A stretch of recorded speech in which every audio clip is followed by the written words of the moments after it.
student loans, the crushing debt.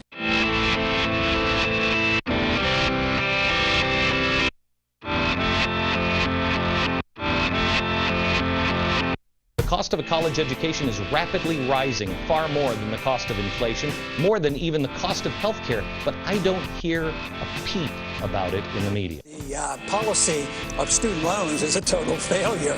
I mean, $1 trillion of debt. The colleges need to justify what it is they're doing with our tuition dollars and our taxpayer dollars. It's becoming more and more and more expensive to go to college. You are seeing the potential of an economically lost generation. And the average debt for a college senior right now is over $25,000. It's time for Congress to stand for the rights of student loan borrowers. Because in the United States of America, no one should go broke because they chose to go to college.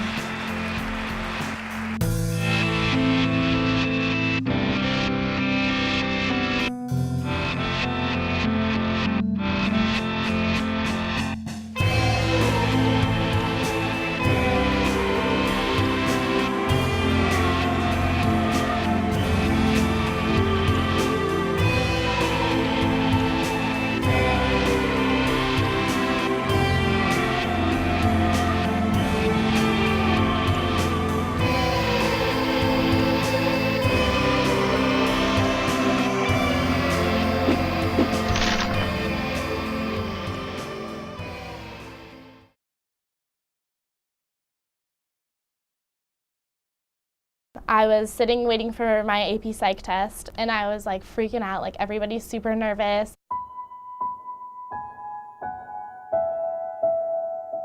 My phone rings. I'm like, oh, it's my dad. He's gonna totally make me feel better.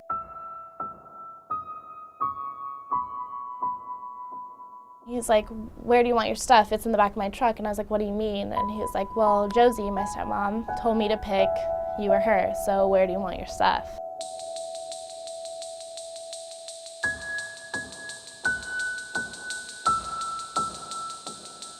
And I was like, oh, okay, I feel like crap now. So I was like, what am I gonna do?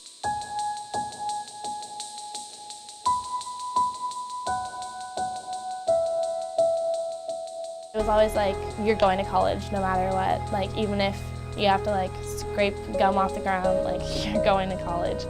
And so when I decided like I'm gonna go to a 4-year university, I wanna go to a big school, it wasn't until later I realized like, oh my gosh, I'm paying for this.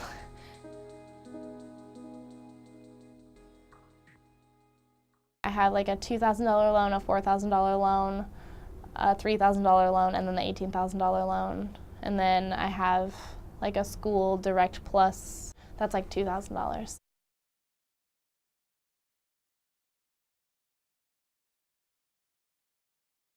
Federal loans, I think, since the late 70s, you haven't ever been able to declare bankruptcy. That's across the board on federal loans. But until 2005, you could declare bankruptcy on private loans. The moment that they put the bankruptcy protection in, schools had no incentive to keep tuition low. They started to go skyrocketing out of control because they were backed by the federal government and they would always get their money, no matter what. It's different than any other debt that we have. You can discharge your credit card debt, your home loans, your medical debt. You cannot get rid of your student debt. It sticks with you forever. I would like to see tuition freezes until we can figure out where, really open up the budgets and see where money's going. If you paid more teachers to have smaller classes, people would learn so much more and the teachers would care more. So they have plenty of money, but it's just not to subsidize the cost of education for students. And I don't think the students want it. Every school wants to compete with each other to be the most prestigious, the most beautiful school, when in fact students just want a simple education for as cheap as possible. If you've got 3 classes and it's 400 students each, I'm sure you're not like, oh, let me go through everybody's test. But if you just put something into it, put in like what we put in. We really care about our grades, so for you to just push us to the side, we're like, well then why am I even here? Does the money that students put in to their tuition, do they actually get it back? If you look at tuition between 1979 and 2010, It's increased 175% in private colleges and 220% in public universities and colleges. The only problem is the ratio of professors to students has stayed the same at 7 per 100. However, the number of administrators has increased from 3 to 100 to 6 to 100. So it appears that a lot of this extra money that students pay for tuition is not going into the classroom to improve their education, but is going for administrators. Several years ago, I was holding up hearing approval to build a fitness center at Northern Arizona University because they were going to charge the students like $300–400 a year to pay for the fitness center, a gym, you know, like a spa on campus. And I said, you know what, you want to build your fitness center, then charge a fee for those who want to use it and make sure, and have that pay for the fitness center. Don't make every student on the campus pay this. And what do the administrators tell me? Well, we have to be competitive. If we don't have a fitness center, we can't get all these extra students. I said, why do you want all these extra students? So you can build more buildings and come here looking for more money and increase tuition more to pay for them? It's all money all the time, and I feel like it sounds weird, but if you want to get an education, money shouldn't be a part of it. We would probably have we'd have a better campus, not because it's beautiful, but because we've got smart people. You shouldn't worry about how it looks, you should worry about if it's actually doing what it's supposed to. We're trying to grow both the Weston Polytechnic campus because there's the opportunity for growth on those two campuses with the expansion of residence halls and the new rec center.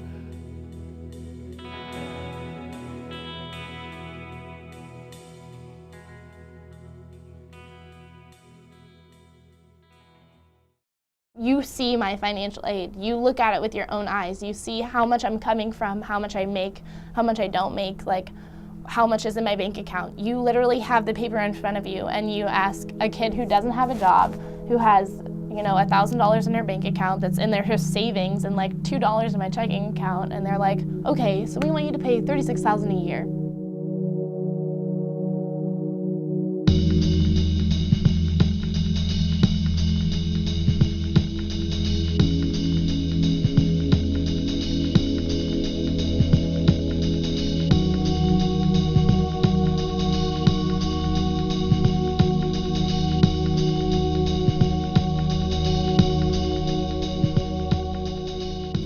My loans will continue to grow faster than any salary or wage ever can. It has cost me my family, it has cost me my friends, it has cost me 2 potential marriages, and of course I've shied away from having children because I simply can't afford it. I currently make $8.50 an hour as a cashier at Ace Hardware.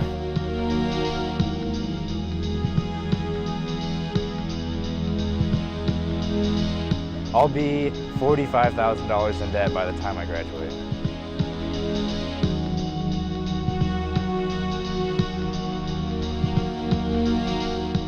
I am freshly enraged about the state of our education system in the United States.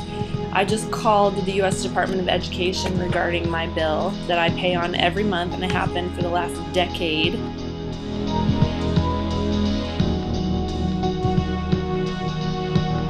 After I graduate, I think I will have about $40,000 in debt.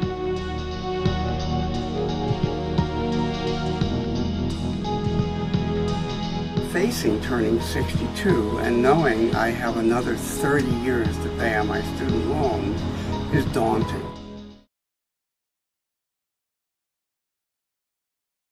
My goals, like as you can see right now, is to hopefully graduate with 2 degrees in psychology and global health, get hopefully an MBA with emphasis in hospital management. I'm an administrative intern for Maricopa Integrated Health System. I help learn things like payroll, scheduling protocol, working with patients, meeting doctors, things like that. Kind of get a feel of what exactly I want to do.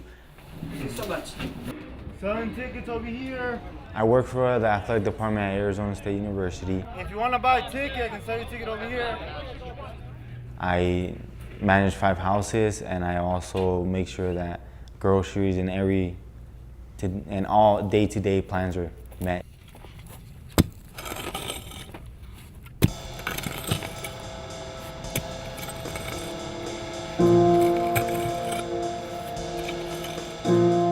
When when I was actually left alone, it was a big shock. Man, I mean, my first actual semester, I kind of cried a lot. Not because, not just because we were gone, but because there was so much pressure on me. Every morning I had to do my own, I wash my own clothes, make my own food, do pretty much everything by myself, alone.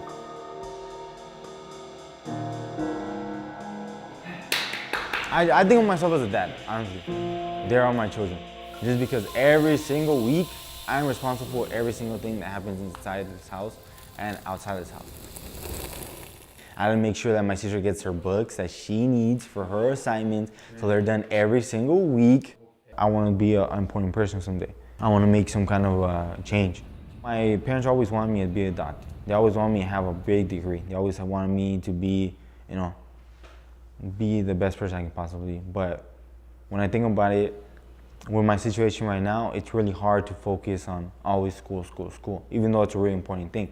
I'm working, I'm studying, I need to get good grades. You need to have a good GPA and, when you get to undergrad, because it's important in your job field. Graduation rates are highest at the highest income levels. So regardless of your aptitude, if your family is making $150,000 and above in family income, your chances of graduating at the undergraduate level, 75%. If you're under $30,000, it's 25.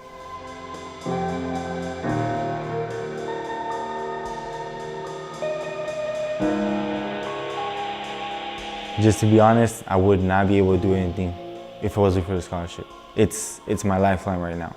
It means everything to me.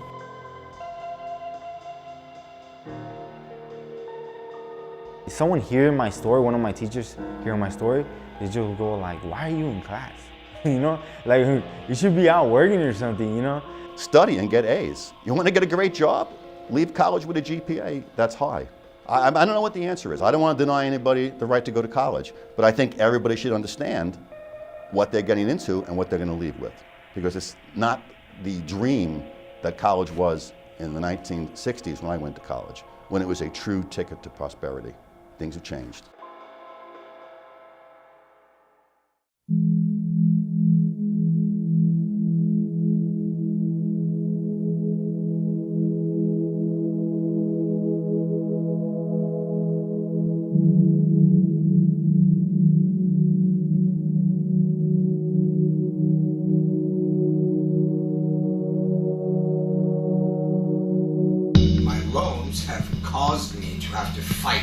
Every single day to be able to pay my bills. If I didn't have that student loan, I would be able to go out and search for a new job. I think we need to listen to the millions because we need to be heard.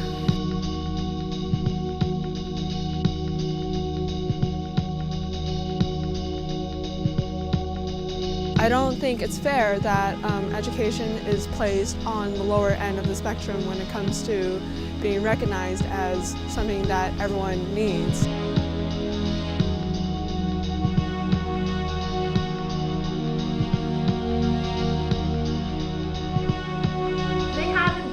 Help me in any way. I looked into their hardship plans and their disability deferment plans, and for one reason or another, I was always ineligible. And that begs the question, if someone with brain cancer is ineligible for the hardship program, then who the hell is eligible for the hardship program?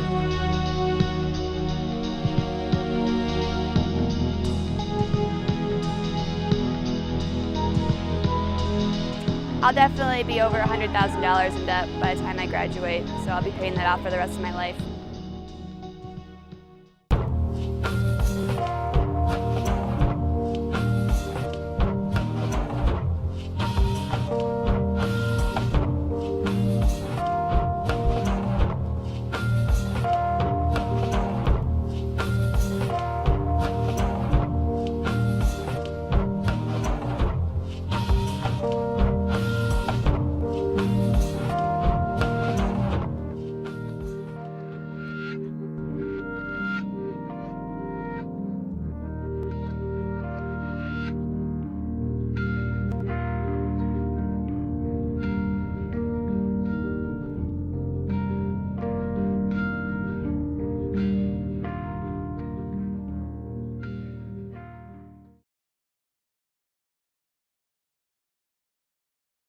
When I was a junior, my mom got diagnosed with cancer.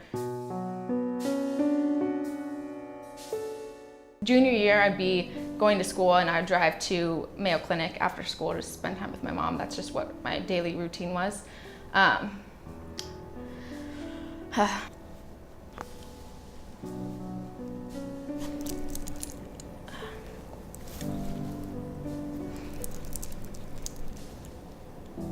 So then my senior year came.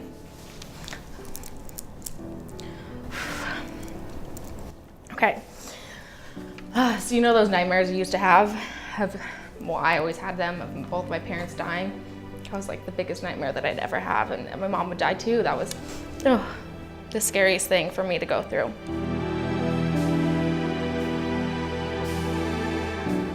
Before I graduated, it was April 29th. I had my whole family out there.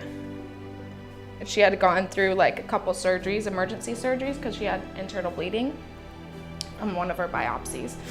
So my whole family flew out there and everyone got to say their goodbyes, and my sister and I were there in the room when she took her last breath. But yeah, it was unbelievable. But I wanted her to go knowing that I could achieve what I wanted and that I was gonna be okay. And that's just what I kept repeating to her, like, I'm gonna be fine, like, you need to be okay.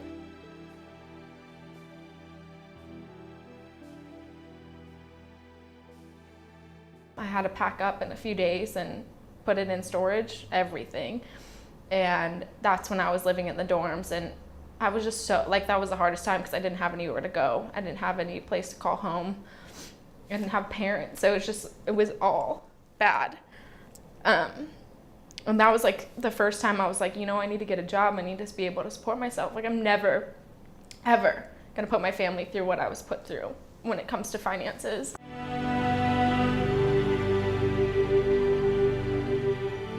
I'm making my life now. Like, this is my life and I just need to do it. It was no hesitation. I was never, I didn't question, like, you know, can I not make it through school? Can I not finish? Do I have to go work?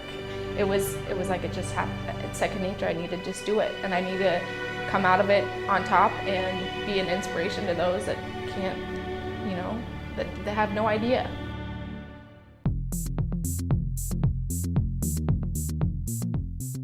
In reality, I work, you know, 32 hours plus hours a week at one location, one store, you know, one job. Started as sales associate, then a key holder, then a floor supervisor. Now I'm assistant manager.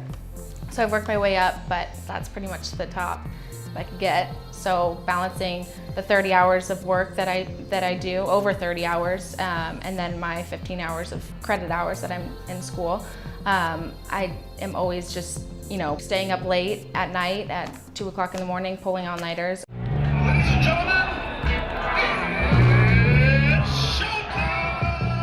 I am an intern for marketing for ASU Athletics, so I do the football and basketball games, which is so fun. I do on-site promotions, making sure that all of our corporate sponsors who have booths set up or on-sites set up, that everything is going okay. I'm willing to look at it as I'm willing to sacrifice this time in my life to school, to work, for happiness in a couple years, you know. Every day I think about money. When I wake up, it's like about money. It's just stressful. Like, I get paid on Friday and, you know, I'm living like $40 or, you know, for the next couple days, which is, you know, substantial. I'm gonna make it through, but I don't want to feel like that anymore. You know, I want to be able to know that, like, I'm gonna have a career that's going to give me, like, something other than living paycheck to paycheck. It's just one after another of something that I have to pay, and it's hard. You may have to work, you may have to take out loans, you may have to accelerate your program of study.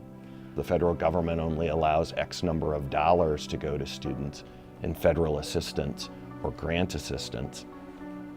Those are the rules. It's increasingly seeming that students who went to school are actually in more trouble than students that didn't, because they're not having that $100,000 debt on their back when they graduate. My education is just something that I have to do. something that needs to happen. I don't think that I've ever hesitated and been like, you know, me dropping out of school, well, I'm gonna have to start paying my loans back, you know? So why not just stay in school?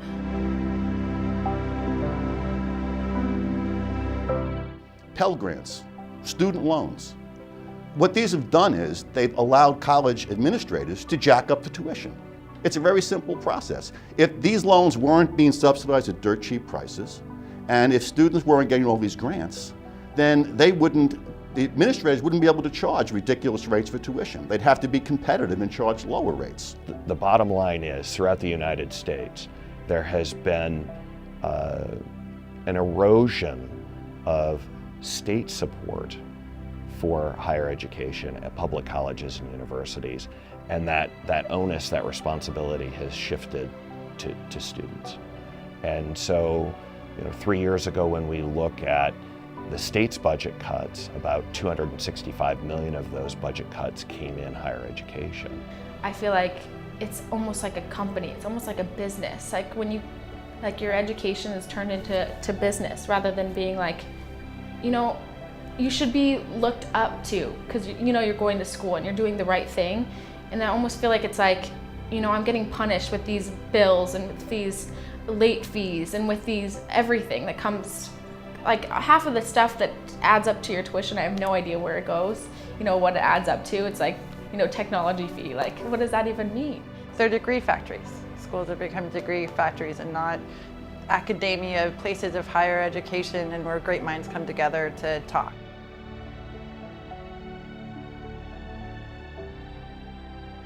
It shouldn't be like a company. It shouldn't be like I'm a machine. It shouldn't be like I'm just everybody else. Like it should be more personal. It should be more hands-on. Why are you not helping me? Why aren't you helping the other people around me? And when it comes down to it, like I can do it, but those people that really can't, there's people in worse situations than I am, and they're in school. But why won't you even talk to us? Like why won't you even have the dignity to sit with me one-on-one and tell me the truth and tell me the answers and tell me why this, why that. I mean, if it's out of your control or out of their control, then so be it. And there's nothing that we can, you know, be angry for, but we don't know that because we haven't heard anything. It's not the same system it was 10, 20 years ago that a lot of people remember. And we're coming out now in so much debt that it's difficult to fathom.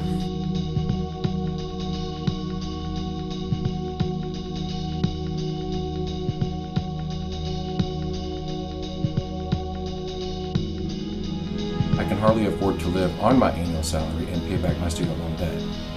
Education may have set my mind free, but my student loan debts have shackled me for life.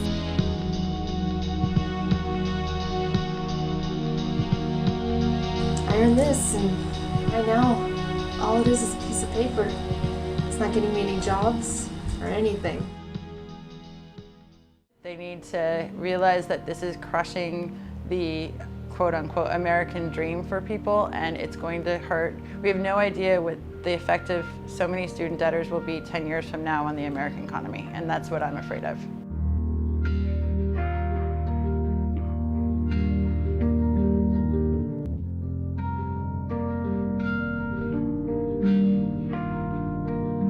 So when you go out there with your degree, because everybody else has a degree, you get less money. Or instead of being a barrister with your law degree, you are a barista at Starbucks. That's the way it goes. And that's the reality of the situation.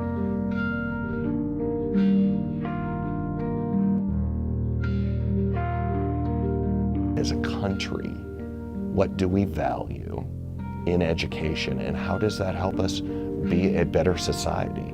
Be a better society for this state, this country, and actually the world.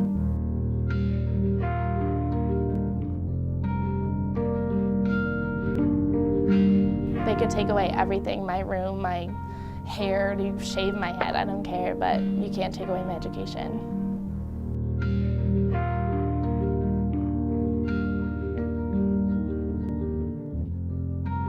Education is the one thing they can never take away. They can cut off your leg, your arm, but they can't take away your education.